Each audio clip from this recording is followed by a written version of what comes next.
The views, opinions, and statements expressed by guests appearing on this program are solely those of the individual speakers and do not necessarily reflect the views, policies, or positions of the producers, presenters, broadcasters, or HSTV.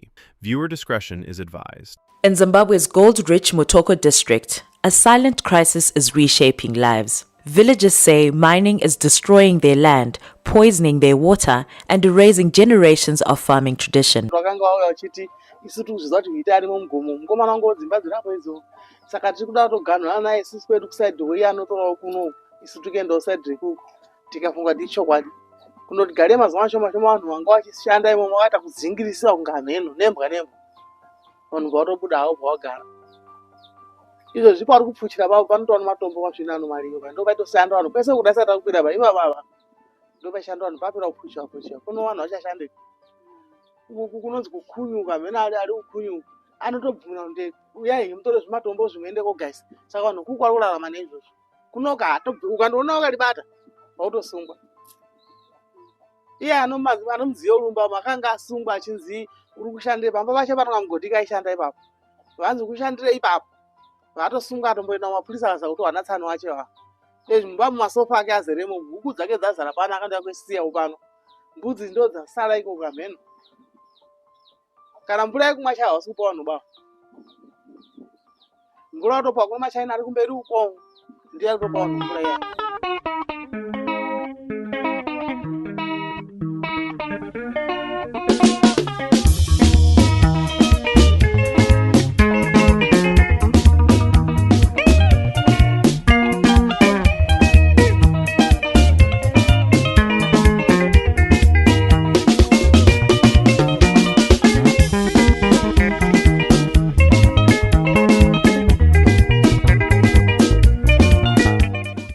Zimbabwe has been blessed with minerals, which in most nations translates to improved lives, social services, economic boost. And it's totally the opposite for us here. Instead of being a blessing, minerals have become a curse of somewhat for a lot of our people. And they're being displaced, the environment is being destroyed, and the benefits are not reaching the ordinary Zimbabweans. Only the political elites and those connected to those in power have been able to enjoy some of these benefits. Welcome, ladies and gentlemen, to The Situation right now on HSTV. My name is Unique Zimuto, and I am the host of this show where we discuss people, power, and you. And of course, you can join us after the short break as we crack the nexus between the $12 billion mining economy versus the poverty affecting those in mining areas.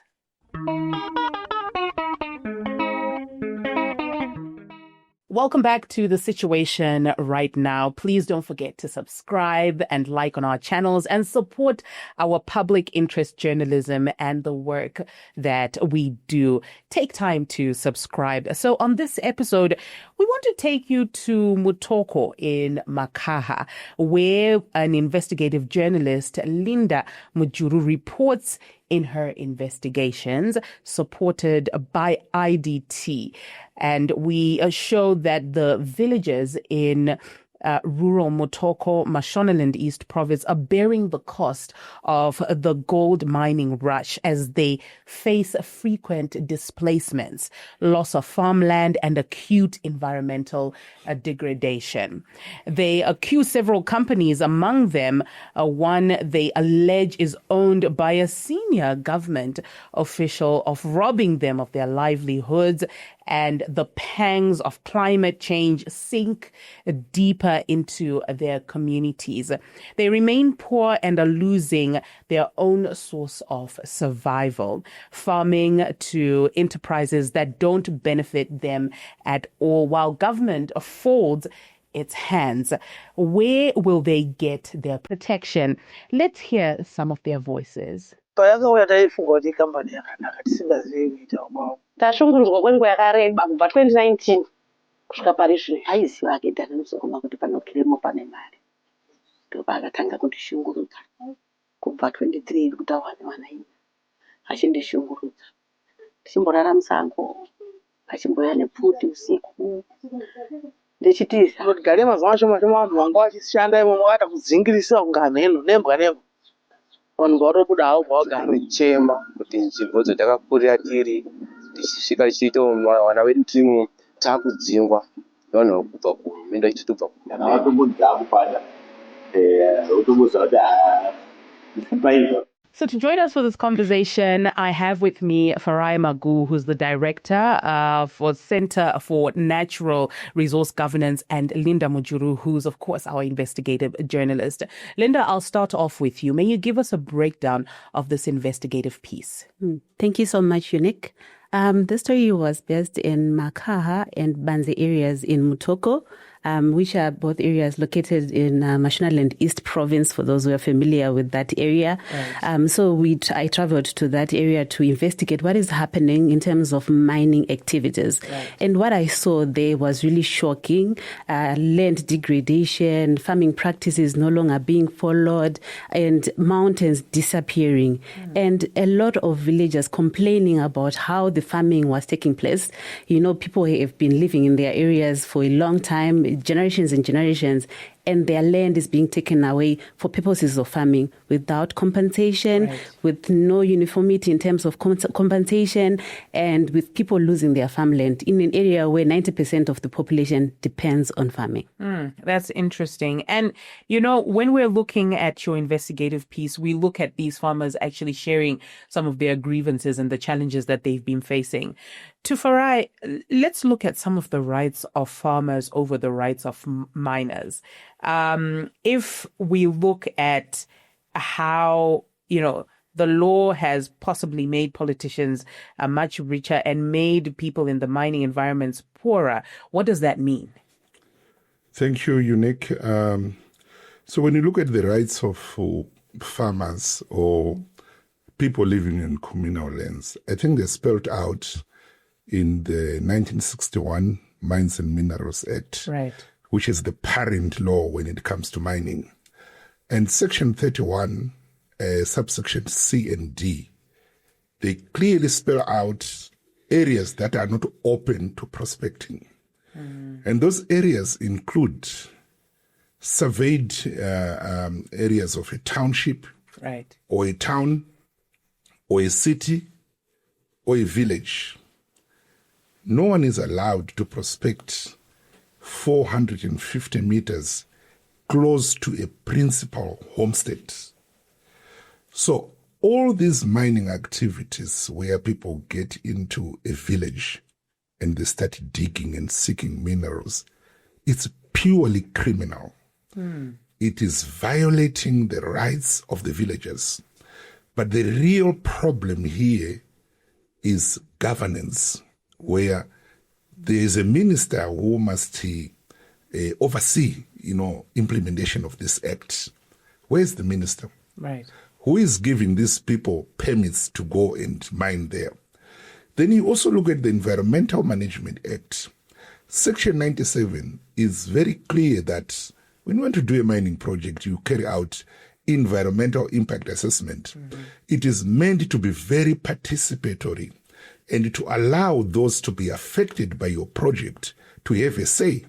But all these projects, they don't have an environmental impact assessment. So what we're seeing here is politicization of mining, is the commission of environmental crimes, which I think if anyone can take these people to international law, they can be charged for violating the environmental rights, the economic rights of these people. Right. Going back to Farai's point of the environmental impact assessment, what is when you are on the ground, are these processes actually taking place in these communities? Thank you so much for that. So what we discovered from these investigations is that yes, environmental impact assessment are required by law, but not all the companies operating in those areas are following them. Right. So we discovered two main companies that were in mining, and when we asked the Environmental Management Authority for these EIAs, they didn't have them. And when we even followed up with company registry to see who actually owns these companies, the files were not missing. And sometimes, often at times when we see these things, the EIA is just there on paper, but when it comes to the ground, it's not being followed. Right. What we discovered is that cyanide is being used, but then it's not being used up to the standards that are expected. It's impacting the environment. Mercury is being used in terms of separating the gold from the ore, but then when it comes to environmental impact assessment and making sure that the environment that the mines are operating is left in a state that is good for the people operating in those areas, living in those areas, is not being followed. So there are two main things here. One, other companies do not have the EIAs, and there's no one following up to make sure that they actually comply to that. Or two, they have the EIA on paper, but it's not being implemented. It's just a matter of ticking boxes that, we have these, but is it being followed on the ground? Not really. We spoke to several families who are being affected by dust pollution, gullies left behind, and you see with these rains, those gullies are filled up with water, and children are playing in those waters and risking their lives. But companies are mining, and when they are done mining, they don't do anything to the environment. So expectation versus reality are two different things. Companies do not have EIAs, and they are not operating according to the Zimbabwean laws. So, Farai, just going back to what Linda is saying, she's saying that the EIAs might be there or they might not be there. If they're there, it's just about ticking the boxes. But who is supposed to actually hold these companies to account, and why are they not doing it? I think the Environmental Management Agency was created for that purpose. Right. And initially, it was very effective, actually. Right. In ensuring that mining or any other project does not interfere with the environmental integrity of that particular area, with the environmental rights of the local people. But I think since 2018, we have seen an erosion of the enforcement of that law. We have seen EMA officials being intimidated. Those who have tried to defend the environment have been transferred to some rural outposts as punishment. We have also seen very powerful, I think this is a problem we have in Zimbabwe, whereby you've got government officials, top government officials, who are in the office during the day. At night, they are miners. Right. And there is a huge conflict of interest. You have security forces who are supposed to be defending the nation, but at the same time, they are miners who are now using their security positions to weaken the law, to weaken the regulations, and to intimidate those who must enforce the law. Right. And that is the problem why right now, if you go around the country, EMA is just watching. They're simply saying the stakes are too high, our hands are tied. That's quite sad. Just before I come back to Linda, Farai, gold production in Zimbabwe increased, with Fidelity saying in 2025 production increased by 28%. And even the price of gold has firmed up to about 3,500 United States dollars per ounce, as the United States dollars is under threat. Why are the global market prices and increased global gold production not directly impacting on the lives of communities? Because we're supposed to be seeing it reflect back to the communities. I think the Bible says you cannot reap figs from a thorn tree. Right. If the tree is not right, the fruit is also not going to be right. So in our case, if you look at the way these people get into the communities, it's through intimidation, it's through fraudulent environmental impact assessments, like Linda has already said. Yeah. Sometimes they want to mine in village A. They go to consult people in village C, who are not going to be affected by their project. So everything is structured in a criminal way. And as a result, I think you will still remember about the Al Jazeera Gold Mafia series, which shows that much of the gold is being smuggled out of the country.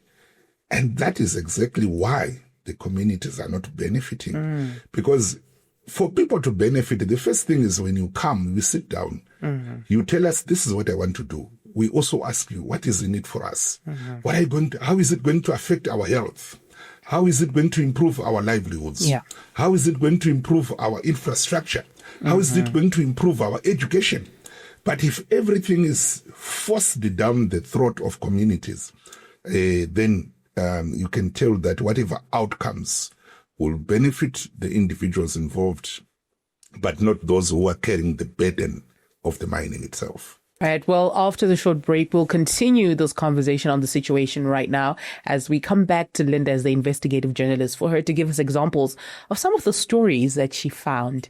We'll be right back. I was warned to stop. I was told I was biting more than I could swallow. Different people called me, some friendly, some not, all saying the same thing. This story would bring me trouble if I continued. This is a reminder of dangers journalists face when investigating mining interests and political power in rural Zimbabwe. Welcome back to The Situation Right Now, proudly brought to you by IDT. And of course, today on our first episode, we are in Mutoko in Makaha. We take you to Mutoko, Makaha. And of course, we have our investigative journalist, Linda Mujuru, who wrote the story and was there to witness some of the challenges that these communities are facing. And of course, our expert is Farai Magu, who's the director for Center for Natural Resource Governance. Before the break, we were just giving a background of, the mining challenges, the community challenges that are happening in Mutoko, Makaha. And right now, we want to take it a little step further by looking at some of these individual stories and how they affect the communities. Welcome back. So, Linda, tell us some of the examples of the stories that you found in Mutoko Makaha. And I also want you to take it a step further by telling us, which officials you reached out to find out what the challenges were and what was their response. Okay, so when I visited one of the areas, it's called Banze, and just further away from Makaha, I met a lot of people, and amongst them is a chief. He's called Chief Kamonere. Right. He lives in the area. And what he told me is a story about how he was a chief in the area after a division of 2 villages. And he became the chief in the area for about 90 households. Right. He told me a story about how a powerful official came to visit his homestead. Right. Asking for permission or informing him about how this official was going to mine in the area. Okay. Yeah, that got me interested in the story. And he told me about how the mining that was happening in that area was impacting his village, and also people living in the area. Right. And this is a mine that is located a few meters from his house. And the mining that is happening there is affecting how he keeps his animals and how the villagers also keep their animals. Right. And this is not the only story. There's a story about women whose land was taken away from them because of mining activities that are happening. And as a result of a powerful official again taking over their mining, their land. So these are stories that are common in this area where powerful individuals come and grab land, and this is land that people are either growing crops or they are also venturing into mining. There's also artisanal miners that are also taking pieces of land from the area. Right. So those are the activities that are happening in that area here. And there are several individuals that we mentioned in terms of grabbing land from villagers, and they all denied that they used any force or they grabbed the land unofficially. They're actually using the law to actually gain access to the land. One of the persons who were accused was Dani Musukuma, and he said that he actually won the issue in court. He said that he had the title deeds back then from 1970-something, which the villagers also dispute. So these are recurring issues that are happening where land that you actually owned with your family, like generational land, is claimed by someone who just comes in and start mining and displaces you and your family. Yeah. That's quite sad. Farai, let's talk a little bit about whistleblowing and, the fear around that in terms of, naming some of these people that are coming within this community to disrupt, the way of life of these people. Who then protects these people if we're looking at the community and our people versus the government? Yeah, ordinarily the government should protect people. Yeah. When they take the oath of office, it is about people. Right. But unfortunately, the problem now, we have conflict of interest. Yes. Where people are in government, they also want to be in the private sector, which should not be the case. It actually undermines the business of government. It weakens regulations and the like. But I think as media, there's also a responsibility to tell the truth about what is happening, to investigate. There's a lot that is happening in the mining sector that must be known and declared, Some of them, I also think the courts in Zimbabwe have let down the people. There are some cases which have gone to court. Mining is now a security issue where government policy is now strongly in favor of mining, thereby taking away the rights of other citizens and giving them to a few individuals who are connected. So whistleblowing is very important, and those in government, those who have got access to information, they also need to connect with the media, give information, expose these officials who are threatening our parents in rural areas, destroying their homes, taking away their fields and their livelihoods, condemning them to food insecurity and poverty. And it undermines even the goals of the liberation struggle. Mutoko is an area that was seriously affected by the War of Independence. Our parents, they sacrificed the goats, chickens, and cows, and they were told, we are doing this so that you take back your land. And the same people are now in power. They are coming to tell our parents that the land does not belong to you. And I really think it's an insult to the communities. Let's look at some of the solutions. We've looked at the challenges, but when you are on the ground, did the chief give you any solutions? Did the community members give you solutions? And then, Farai can give us his thoughts as well. Okay, one of the things that was mentioned several times by the villagers is that the law is there and it should be followed. Right. And it's the role of the government to uphold the law. Right. It's clear on what is expected and what is supposed to be done in terms of mining in those areas. But what is lacking is enforcement. So one of the things that they always said was that the law should be followed and the government should enforce those laws. It should be clear who is supposed to mine, where and how, and uphold that. Right. Yeah. And the other things that members of the villages said was related to foreign investments in terms of mining. They say that they feel like they are participants, they are just watching in terms of the mining processes that are happening in Zimbabwe, but they are not involved and they are not benefiting. So one of the suggestions that they also had is that in terms of mining activities that are happening in the area, it should be led by local members of the community because they feel like they are just spectators and they are left in poverty after all the mining activities has been done and their farming activities have been disrupted.